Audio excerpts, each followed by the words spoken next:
Okay, how we doing, folks? Rich Van Tassel here with you. Today is Friday, September 16th, 2016.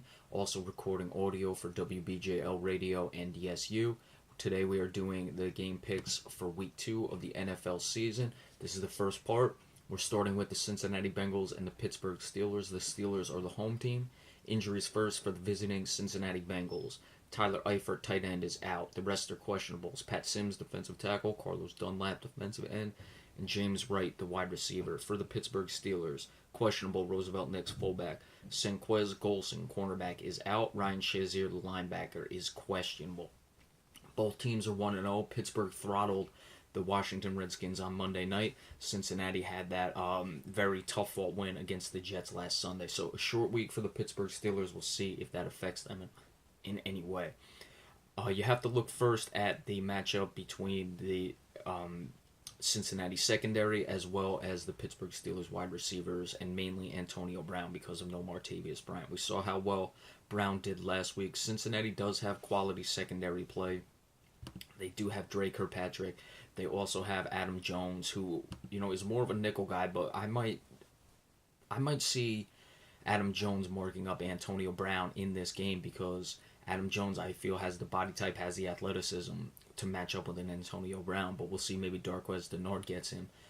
Who knows, though? Antonio Brown, you really just have to double team him at some point. He's just too dangerous to leave one guy on him. You got to completely focus your offense or your defensive game plan on Antonio Brown in this situation.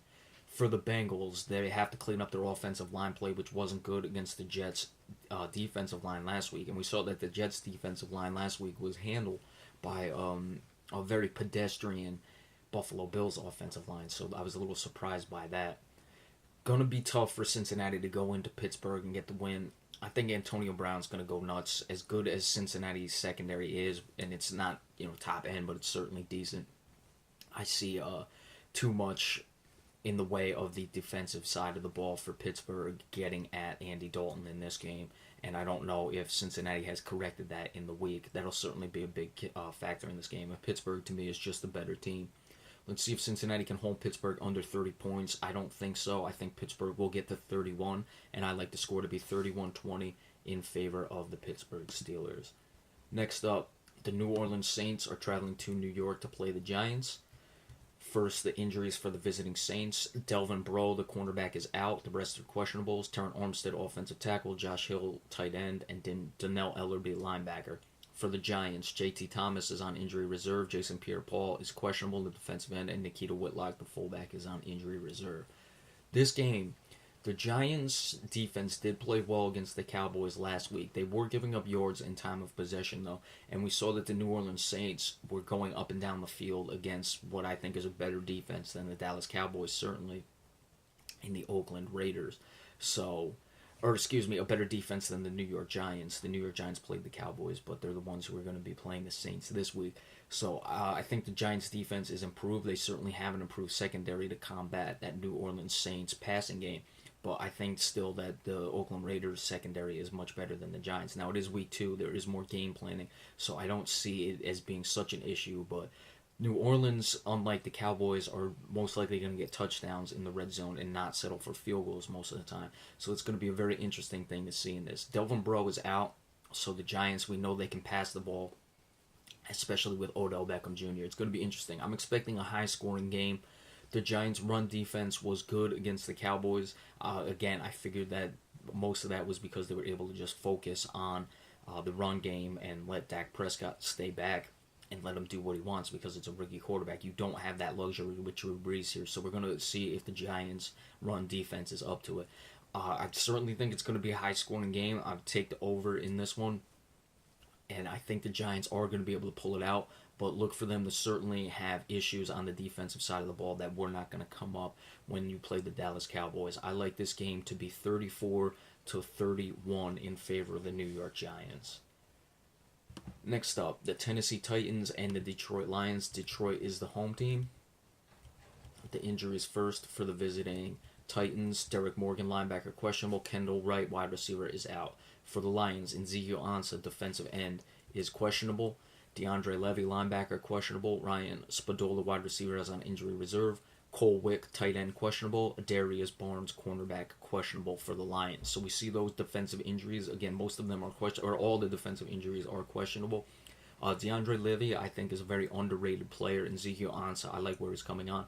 Again, though, I always expect questionables to be able to go. Tennessee got off to a decent start against the Vikings team, but once the Vikings figured it out, they were basically able to do what they wanted with the Tennessee Titans. Detroit is much improved. Remember, they had that 11-5 season 2 years ago. Last year, they got off to the horrendous start, came on late to finish 7-9, and they beat Indianapolis, a quality team, on the road in Week 1. There's no reason that Detroit should not be able to punish the Tennessee Titans. The Titans just do not have an offense to compete, and Detroit's defense is good enough. And the offensive line for Tennessee is not great, so the pass rush, assuming Ezekiel Ansah is able to go, should be giving Marcus Mariota fits all game long. And DeMarco Murray just clearly has not found it. He has really struggled since departing from Dallas. Should be an easy game for the Detroit Lions. Do not expect this to be close. And if it is close, then the Lions are not what I thought they would be. Certainly a chance for the Lions to get started, get off to a 2-0 start, and make some noise in that division. I like the score to be 28-10. Tennessee just struggles way too much on offense. Next up, the Baltimore Ravens are traveling to Cleveland to play the Browns. First off, the injuries for the visiting Ravens. Elvis Dumervil, linebacker, questionable. Zadarius Smith, linebacker, questionable. Kenneth Dixon, running back, out. For the Cleveland Browns, Robert Griffin III is on injury reserve. Marcus Burley, the defensive back, is questionable. Cleveland is really a struggling team at this point. I thought they would do much better against the Philadelphia Eagles. They weren't able to do that against a poor, or what I thought was going to be a much poorer team. Maybe the Eagles aren't that bad, but I don't really think that they're that good. I think Cleveland is just really horrendous. Josh McCown will get the start in place of the injured Robert Griffin III.